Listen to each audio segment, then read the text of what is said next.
welcome to South Asia Today, a show that provides you the glimpse of South Asia. I'm your host Shivangi Mishra. Here are the headlines. Scope and scale of opportunities to rise for youth with holistic makeover of PG College in India's Rajouri district. Amidst deteriorating crisis, IMF provides relief to Colombo. And Kelucharan Mohapatra War Festival organizes in India's Bhubaneswar city. Let's begin the show with Afghanistan, where the Taliban took over the country nearly a year ago, and the situation is continuously deteriorating for women as the hardliners are pushing them back in time. The Taliban are constantly imposing several restrictions on women's rights, including banning girls from high schools. Establishing a Stone Age regime with barbaric laws, they are reversing decades of women's achievements. We have a report. The Taliban takeover of Afghanistan nearly a year ago has reshaped society, most of all for Afghan women and girls. New laws restrict their movement, education, and dictate what they can wear. In the most recent occurrence, the all-male interim administration in eastern Afghanistan's Bakhtia province closed middle and high schools for girls that had momentarily opened following a decision by tribal elders and regional educational administrators.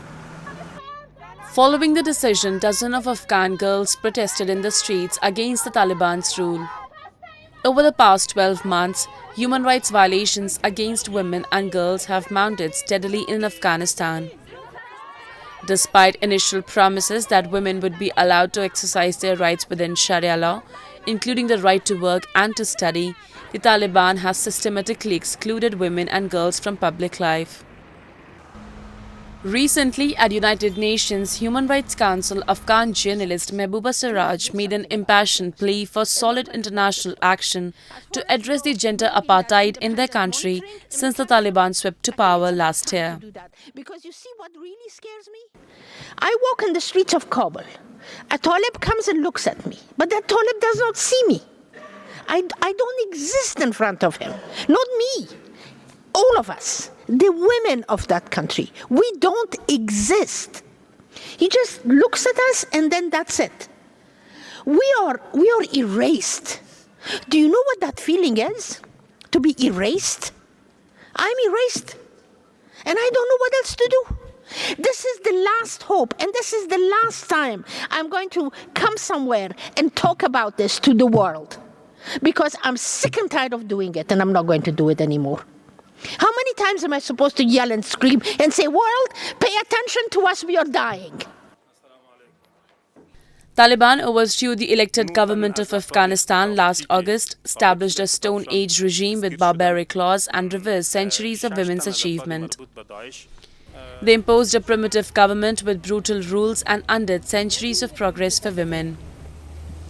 The hardliners denied millions of women the opportunity to receive an education, ousted tens of thousands of women from their positions in the government, and outlawed their enterprises and any sort of activism. An estimated 3 million secondary school girls are shut out of school for more than a year now. Today, they have plunged Afghan women into the dark ages again, and women in the country have even lost the right to life. In March, the Taliban went back on the promise to allow girls to attend high schools, claiming that they would remain closed until a plan was developed that would allow them to reopen in conformity with Islamic law. Afghan women have also been banned from traveling alone and can only visit public gardens and parks in the capital on days separate from men. In May this year, the country's supreme leader and chief of the Taliban, Haibatullah Akhundzada, even ordered women to fully cover themselves in public, including their faces, ideally with an all-encompassing burqa. At first, a few Afghan ladies protested modestly by pushing back against the limits. However, the Taliban quickly apprehended the ringleaders, incarcerated them without charge, and kept them under house arrest.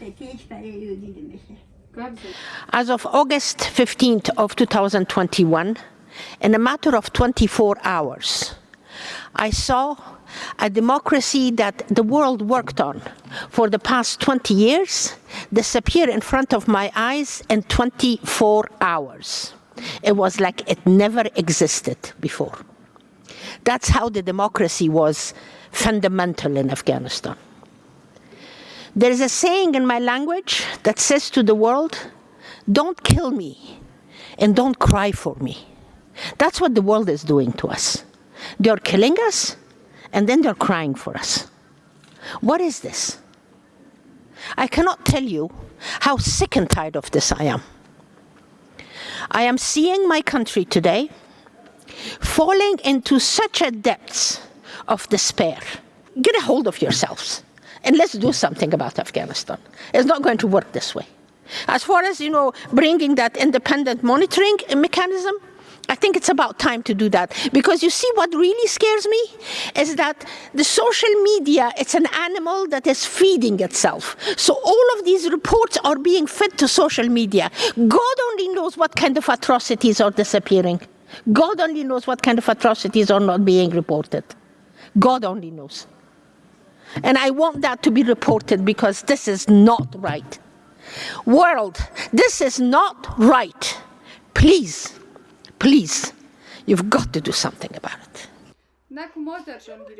A century ago, the women of Afghanistan were free. They enjoyed the right to education, right to political participation, and the right to movement. Even in the 1970s, in Kabul's universities, women made up more than 60% of students, and they were equally represented in several public institutions. Under the Taliban rule, the rights of women and girls have worsened. Additionally, Afghanistan is in the midst of a severe humanitarian and economic catastrophe. Where previously there was hope with women having a key role in society, there is now starvation, destitution and violence. It is so difficult to imagine how much has changed for so many in such a short period of time. Afghan women are repeatedly urging the international community to step in and support the women in the war-torn country.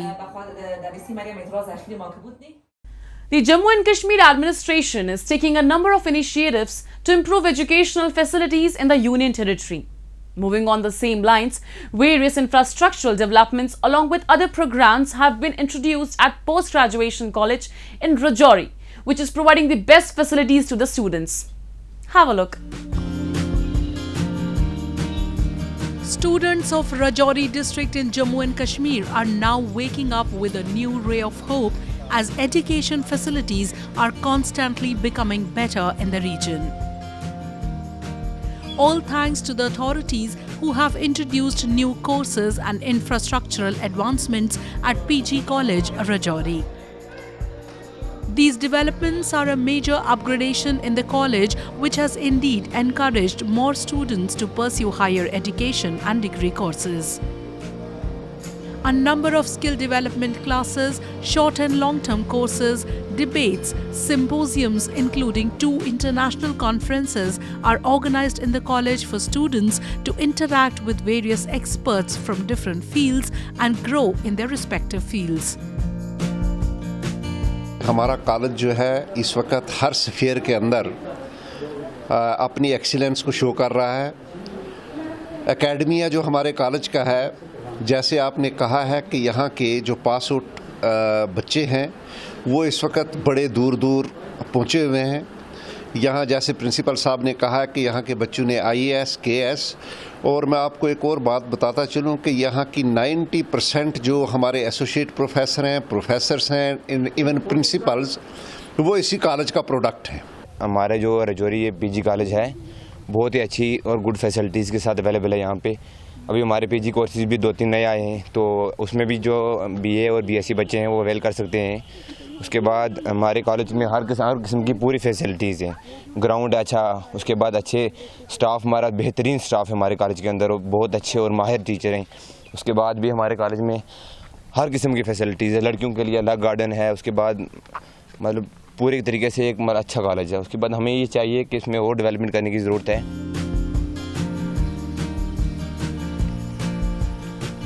The infrastructural development in the college premises include the construction of a 4-story building where science lectures will be organized for students.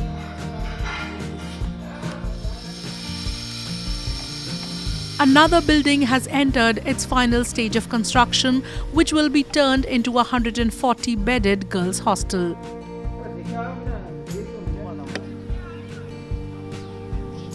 Free accommodations will be provided to girls, which will encourage more girl students, even from far-off places, to come and study.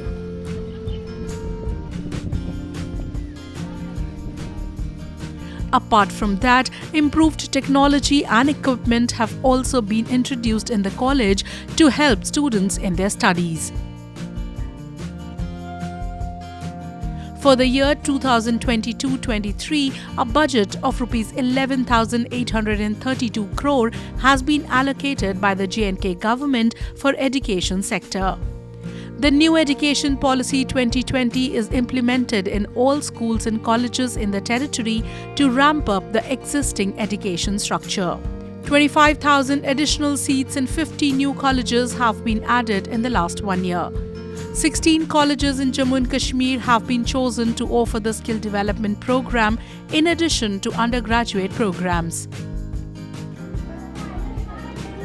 It is through the continuous steps taken by the authorities in Jammu and Kashmir to transform the education system in the territory that youngsters of the territory are building a solid foundation for their future and are progressing in the direction of their dreams.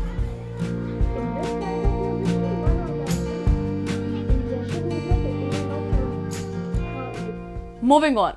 People in Sri Lanka are under severe stress owing to the consistent decline in the country's economic and humanitarian situation. However, Colombo has managed to take the first steps in getting financial aid from the International Monetary Fund, and observers opine that the country needs to take precautionary and track-changing steps to counter future challenges. We have this report.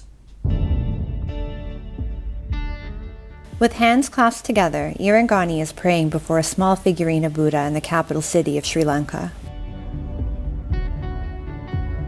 She is praying that God provides mercy to her family. In the crisis-hit island nation, Irangani works as a road sweeper, earning an income so meager it cannot meet her and her family's needs. Amidst the political and economic crisis in Sri Lanka, Irangani is forced to work at this stage of her life. Early and relaxing retirement is not an option for her. To ensure her family's survival, Irangani works daily, and most of the time on an empty stomach.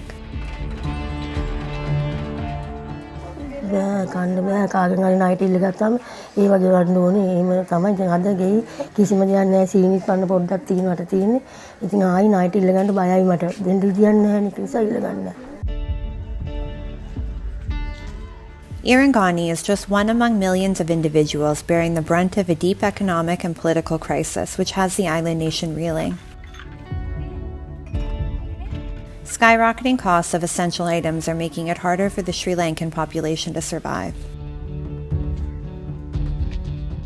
According to a recent assessment by the World Food Programme, more than a quarter of the country's 22 million people are now struggling to secure adequate food, with 1 in 4 people regularly skipping meals. The data seems to suggest that by the end of the year, half the population could slip below the poverty line. The grim situation has forced many to flee the country. A large number of people are being arrested by the Sri Lankan Navy in the border areas during their attempts. Sri Lanka's debt crisis has become a global humanitarian and political issue. According to the Sri Lanka Central Bank, the island nation has more than 50 billion USD in external debt owed to countries such as Japan and China, as well as the World Bank.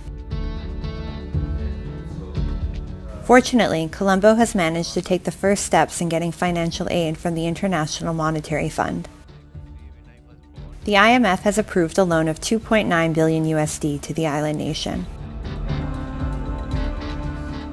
The development came after President Wickremesinghe, who is also the country's finance minister, presented his first budget that aimed to boost revenue and fight inflation. IMF staff and the authorities have reached staff-level agreement to support Sri Lanka's economic policies with a 48-month arrangement under the so-called extended fund facility of about 2.9 billion US dollars. While the 2.9 billion USD agreement will provide some relief, its disbursement is still nearly 4 to 6 months away. However, the IMF's announcement will help Sri Lanka to secure short-term funds from other donors. The IMF has outlined the economic reforms that the country needs to undertake. It is also offering assistance to close policy loopholes that invite corruption. On the other hand, the Sri Lankan government has introduced a spate of new measures to try to manage the prices and shortages of goods in the country, including rationing, import bans, and price caps. In an attempt to curb foreign currency outflows, it has also banned the import of 300 items, including dairy products and electronic server equipment. Furthermore, Colombo has also invited Saudi Arabia to set up an oil refinery in the country. Sri Lanka, however, still requires wide-ranging economic reforms for sustainable growth. The country is facing a long journey ahead to pull itself out from this crisis. Now let's take a look at a few happenings in Asia in our segment called Asia Watch. The suburban Chicago farm that boasts having the world's largest corn maze is celebrating the 60th anniversary of the world's most famous fictional Secret Service agent.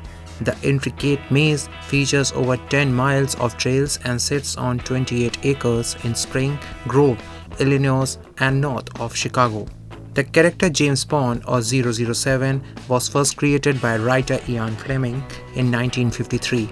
Now Bond is a household name thanks to the perpetually popular books and films. The first Bond flick ever released was Dr. No starring Sean Connery in 1962. Fast forward 60 years to 2022, London-based Eon Productions has put out a total of 25 Bond movies that altogether have garnered over $7 billion to date, making it the 5th highest grossing film series of all time.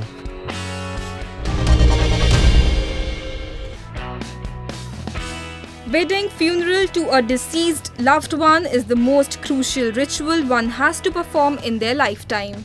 The after-death rituals have evolved over time due to alterations in social structures and an increase in the number of single-person households. To add to the cause and make funerals memorable, an exhibition was recently organized in Tokyo, where a number of companies offering funeral services and items showcased their products. The prime focus is being laid to emotionally being associated with the deceased while keeping ceremonies and the burial compact. The Arikata project is a venture jointly produced by the Mintera division and Rokomido that offers memorable items and products that can be passed on to the next generation by placing a memento of the deceased and a message in a wooden box.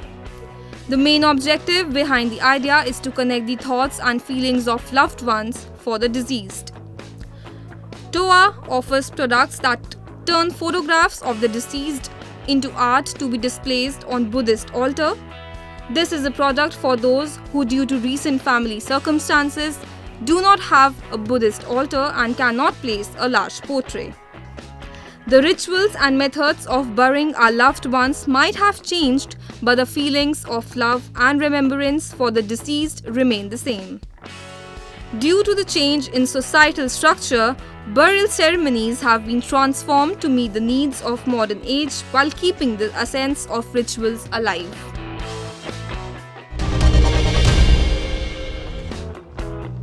Despite temperatures hovering around 40 degrees this week, pilgrims continue to walk through Iraq's capital Baghdad on their way to Karbala for the annual Shahid rituals of Arbaeen. Once in Baghdad, pilgrims still have around 90 kilometers ahead of them to reach Karbala, where Arbaeen will peak on 17 September. Lining the road taken by pilgrims, numerous stands ran by volunteers offer shelter, food and iced drinks. Arbain marks the end of a 40-day mourning period for the grandson of the Prophet Muhammad, Imam Hussain, killed in battle in 680.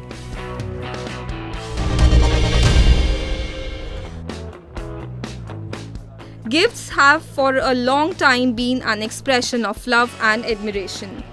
Adding to the art of gifts and making them more customized and special, an exhibition of household goods and gifts was recently held in Tokyo, where manufacturers advertised their products to potential buyers. Tourist and foreign buyers love buying Japanese traditional crafts as gifts and souvenirs. This is the chopstick manufacturer firm in Fukui Prefecture in Japan. These beautiful chopsticks are decorated with traditional crafts with Wakasa Nuri written on them. The Japanese knife is popular with foreign tourists. The beautiful knife is manufactured by a company in Tsubame Sanjo, Niigata Prefecture, known for its many local factories. The texture of the wood gives a warm impression. This watch is made of wood and has a pattern of wooden rings. The picture on the surface is designed with different color of wood. Japanese traditional crafts have always been attracting foreign tourists and visitors who are mesmerized by the beauty of Japanese culture and traditions. Moving on, the Indian state of Odisha has brought to stage some of the most mesmerizing dance and musical festivals that speak volumes of the culture and traditions of the country. Organized in the honor of a classical dancer and singer, Kelucharan Mohapatra Award Festival is held every year in Bhubaneswar city, where artists present their crafts and are facilitated for their contribution to the cultural scenario of India. The atmosphere of the Rabindra Mandap in Bhubaneswar city of Odisha reverberated with the symphony of melodious classical numbers as a number of artists from all over the country presented their craft on this prestigious platform. This scene was witnessed at the 28th edition of the OMC Guru Kelucharan Mohapatra Award Festival, an event which promotes and honors artists who are contributing to the Indian classical dance and music scenario. Instituted by Shrajan, the event came back to the stage after being organized virtually for the last 2 years due to the pandemic. ये जो OMC गुरु Kelucharan Mahapatra award festival है, उसका ये खासियत है कि हमारे गुरुजी गुरु केलुचरण महापात्र जी cinema, music, theatre, dance के साथ जुड़े हैं। तो उसी क्षेत्र से जितने भी कलाकार हैं उनको जूरी के माध्यम से चयन करके फिर बाबा के नाम पे, मतलब गुरुजी के नाम पे अवार्ड दिया जाता है उनको हर साल। और ये 28th ईयर है और हर साल बाहर से बहुत सारे कलाकार लोग यहाँ आते हैं, उड़ीसा में उनका कला का प्रदर्शन करते हैं। और यहाँ का भी बहुत सारे ऐसे कलाकार हैं जो इस मंच पर प्रदर्शन ऑलरेडी कर चुके हैं। तो इससे क्या होता है कि it becomes a amalgam of culture, different culture, exchange of culture, और एक बॉन्ड क्रिएट होता है हम लोगों में। हाँ, मतलब जैसे महाराष्ट्र है, वेस्ट बंगाल है, उड़ीसा है, तो हर राज्य के साथ हम उड़ीसा हम लोग जुड़ जाते हैं। This year's program included a diverse confluence of music, dance and art performances. The inaugural evening witnessed a mesmerizing musical performance by Pandit Ronu Majumdar, who played the flute, and Ustad Tawfiq Qureshi, who was on the djembe. Another notable performance was that of Padma Shri awardee Geeta Chandran and her ensemble Natya Vriksha Dance Collective. The ensemble presented a new version of Bharatnatyam, where traditional moves were performed on Western classical tracks.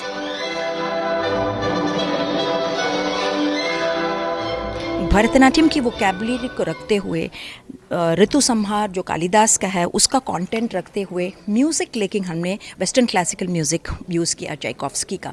तो इसमें हमने बहुत जगह इसकी प्रस्तुति करी है और बहुत लोगों ने सराहा है, तो हमने कहा ऐसे मंच में उसको करने से कैसा रहेगा। हम भी थोड़े से इसमें थे, लेकिन आपने तो देखा किस तरीके से ऑडियंस को ये बहुत अच्छी लगी।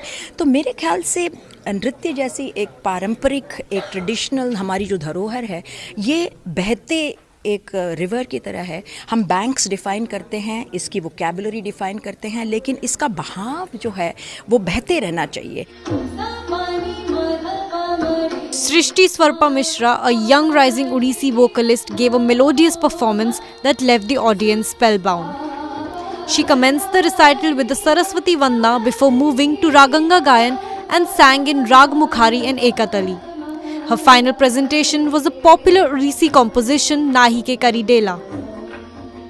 Audiences and art lovers were enthralled to witness the wide variety of performances, which were a beautiful portrayal of arts and culture. Guru Kelucharan Music and Dance Festival not only is a platform for artists to present their crafts, but also plays a major contribution in spreading awareness about the culture and heritage of Odisha on various national and international platforms.